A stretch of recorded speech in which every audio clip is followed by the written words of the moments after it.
Hello everyone, আমি রিতিকা আর এটা আমার 30 ডেজ মিনি ব্লগ চ্যালেঞ্জের ডে 5। সকালে উঠে আমি চলে গেলাম স্কুলে, কেন কি আগের দিন যে ধনতেরাসের পুজো হয়েছিল সেটা বিসর্জন করার ছিল।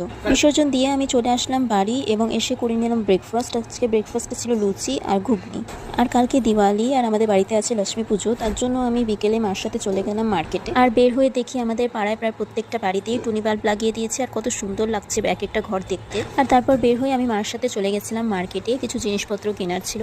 আর রাস্তায় লাইটিংগুলো দেখতে খুবই সুন্দর লাগছিল।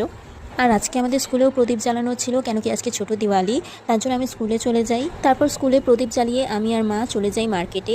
আমাদের আসলে পুজোর জন্য কিছু কেনাকাটা করার ছিল আর মার জন্য কিছু সাজাগোজার জিনিস কেনার ছিল। আর আমি যেতে যেতে শুধু এই লাইটিংগুলোই দেখছিলাম, প্রত্যেকটা বাড়ি কত সুন্দর সুন্দর করে সাজিয়েছিল আর রাস্তাগুলোরও ডেকোরেশন খুবই সুন্দর লাগছিল দেখতে। দিওয়ালির এটাই একটা মজা। তারপর আমরা চলে যাই দোকানে, মার জন্য একটা গলার কেনার ছিল আর আমার এই ব্রেসলেটটা খুবই সুন্দর লাগছিল, তো আমি কিনে নিয়েছি সেটা।